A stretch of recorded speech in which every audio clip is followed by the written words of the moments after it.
On February 24th, 1978, 5 men from Yuba County, California, traveled to Chico State to attend a basketball game. This would be the last time they were seen alive. Jack Madruga, Bill Sterling, Ted Waher, Jack Hewitt, and Gary Mathias were like brothers. All of them had mild intellectual disabilities or mental health conditions, but they were kind-hearted, independent, and highly functional. They lived with their families, spent their time playing basketball, and they were all set to compete in the Special Olympics just days later. It was all they talked about. They even laid out their uniforms the night before the game. When the day came, they watched the game. Afterwards, they stopped at a gas station to grab snacks, and that was the last place they were seen alive. A few days later, their car was found. It was 70 miles from the route they were supposed to take, abandoned on a snow-covered mountain road in the Plumas National Forest. However, what doesn't make sense is the car wasn't stuck. It had gas and was completely operational. From an investigator's standpoint, it seemed like they had parked the car and voluntarily ran into the freezing woods. It wasn't until June, almost 4 months later, that a couple of bikers found a U.S. Forest Service trailer that was emitting an awful smell. The bikers spotted a broken window. When they peeked through, what they saw inside was the decomposing body of Ted Waher. He was lying on a bed, wrapped tightly in multiple sheets like someone tried to keep him warm. His feet were already black from frostbite, so it's very unlikely that he got there on his own. He was completely emaciated and lost nearly 100 pounds. His beard had grown inches, which led the coroner to believe Ted had survived for nearly 3 months in complete isolation. What was strange is that he died from starvation in a trailer with emergency supplies like food and a propane heater, but none of it was used. There were signs that someone was going through the supplies as if looking for something specific. Soon after, the remains of Jack Madruga, Bill Sterling, and Jack Hewitt were all found scattered in the woods, frozen, decomposed, and picked apart by animals. The fifth in the group, Gary Mathias, was never found. To this day, no one knows what happened to him. The reason the case of the Yuba County Five is so bizarre is because from the moment the boys step out of the car, almost nothing makes sense. Why were they in the forest in the first place? Why not use the heater, eat the food? Why did they walk miles into the snow, dressed in street clothes, and seemingly give up? Some who follow the case believe that it's as straightforward as it looks, that they simply got lost and died soon after. However, most swear that there is more to the story. The day after the boys went missing, 30 miles from where their car was last seen, a store owner in Brownsville had 5 men stop at the store. She recognized the faces from the missing persons poster and reported it to the police. She stated that they were in a red 1950s pickup truck and that 2 of the boys stayed in the car.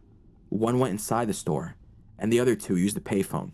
However, police were not able to confirm if what the store owner had seen were the actual missing boys.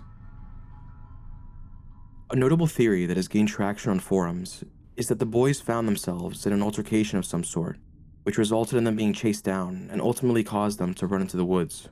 I find this theory pretty plausible. The only reason for that is because if they did feel threatened, it would make sense why they were 70 miles off course, trying to evade whoever was after them. Another reason this theory makes sense is because Gary had schizophrenia. It was a known fact that he would have violent episodes when off of his medication. So 1, why would Gary leave and be off of his medication voluntarily, knowing his condition? Also, if Gary had no access to his medication for that long, in his worsening state, it would make sense why the supplies in the trailer weren't used. However, it's been over 47 years. We may never know what actually happened to the Yuba County Five. On December 30th, 2000, just one day before New Year's Eve, in the quiet suburban neighborhood of Setagaya in Tokyo, Japan, the Miyazawa family was wrapping up an ordinary day. 44-year-old Mikio Miyazawa had spent the afternoon finishing up some work from home. His wife, Yasuko, was upstairs helping their daughter Nina with a bit of homework, while their youngest, 6-year-old Ray, played quietly in his room. They were a tight-knit family, friendly, kind, and well-liked by their neighbors. The day was normal. It consisted mostly of Mikio working from home and the family running small errands and just generally preparing for the new year. That evening, they had dinner together. Nina watched some TV, and Mikio checked his work email one last time. Then, like any normal night, they started getting ready for bed. By around 11 p.m., everyone was fast asleep. But sometime between 11:30 and midnight, someone broke in. The intruder climbed in through a small bathroom window on the second floor. one that faced a quiet park behind the house. It's believed that he got in quietly, then made his way toward Ray's room, where he was asleep. Ray was the only one strangled, likely with the killer's bare hands. The noise must have woken up Mikio, where he then went to check on his son, and ran straight into the intruder. Mikio fought back hard, but the killer was armed with a sashimi knife. Mikio was stabbed so viciously that part of the knife actually broke off inside of his skull. The killer then walked downstairs, grabbed a new knife from the family's kitchen, then made his way to the attic where Yasuko and Nina were sleeping. He stabbed them both repeatedly. They tried to escape, but to no avail. Their bodies were found in the hallway upstairs. After the murders, the killer made no attempt at leaving the house. Instead, he stayed for hours. He treated the wounds on his hands, most likely from the fight with Mikio. He then raided the pantry and helped himself to several servings of ice cream and bottles of barley tea. He wandered through the house, digging through file cabinets containing miscellaneous paperwork belonging to the Miyazawas. He even used the toilet and threw multiple items inside, including a used bandage, a handkerchief, and even one of Mikio's work documents. What perplexes people the most is how careless and juvenile the crime was. The perpetrator made zero effort to cover his tracks, and did things seemingly out of boredom. He nonsensically dumped items from Yasuko's purse inside the bathtub, and at one point even took a nap on the couch. And although you would think the killer was ransacking the home in order to steal valuables, only a portion of the cash was taken. In fact, the killer left more than he took, making it feel like this wasn't about the money.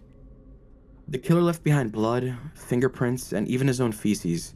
He also left articles of clothing, a jacket, a scarf, gloves, and a hip bag. The last known activity of the killer was a computer visit, where he used the Miyazawa's computer to visit the Shiki Theater Company website. However, he could have left any time after that, since he wasn't seen by anyone leaving the premises. For all we know, he could have left as soon as an hour before the bodies were discovered. At 10:40 a.m. the next morning, Yasuko's mother showed up to check on the family after they hadn't answered any calls. She walked into the gruesome scene, seeing Mikio's body lying at the bottom of the stairs, as well as her own daughter and grandchildren's bodies lying lifelessly upstairs. She ran back to her son-in-law in horror, where he then made the call to the police. Despite the overwhelming amount of evidence, the killer was never identified, and some of the things investigators found only made the case more confusing. For one, the killer wore a very specific kind of shoe, a Slazenger sneaker, size 11. They weren't sold in Japan, so investigators had to look overseas, and even then, that exact model was rare, so it's almost certain the killer came from abroad. People have pointed fingers, specifically at South Korea. Even the food in the killer's feces lined up with a South Korean diet. His DNA also contained genetic material found in only 1 out of 13 Japanese people, and more notably, 1 out of 4 Koreans. Though it goes without saying that the type of DNA testing done back then wasn't as advanced or conclusive as it is now. In the hip bag he left behind, forensic scientists found trace amounts of sand. When analyzed, the sand was discovered to be from 2 locations. The first was the Miura Peninsula in Japan. The second was from over 5,000 miles away in California, more specifically Edwards Air Force Base in the Mojave Desert. The odd connection is that the Miura Peninsula is home to the largest US Navy military operation overseas. That strange detail led many to believe the killer may have been in the military. And since the bag was only sold in Japan, the killer would have needed to buy the bag in Japan, leave to California, and then return back to Japan. The Miyazawa family didn't have any enemies. Some speculate that it was a robbery gone wrong, but the killer only took some of the money and left the majority of it behind.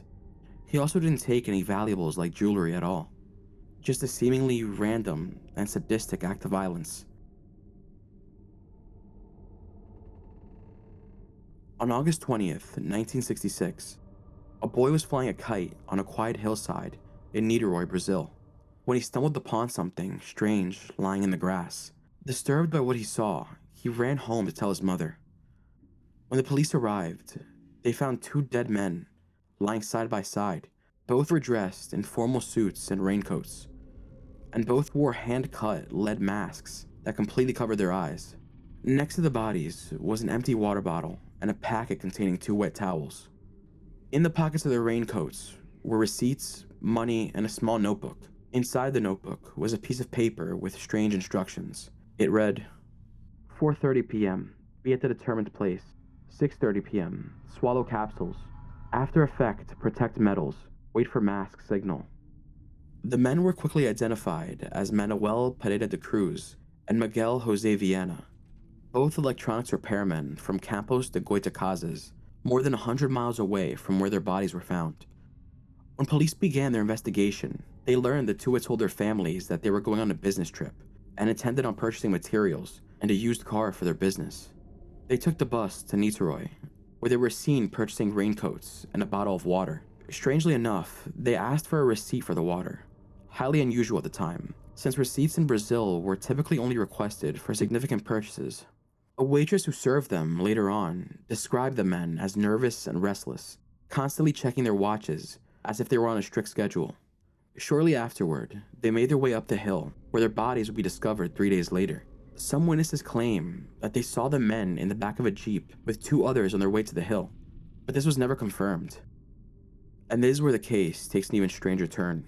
In their investigation, police learned that both Manuel and Miguel were part of a group of scientific spiritualists, people who believed they could contact spirits or energies through devices and rituals. Just weeks before their deaths, they had attempted to build a machine intended for spirit communication. The device had backfired and exploded.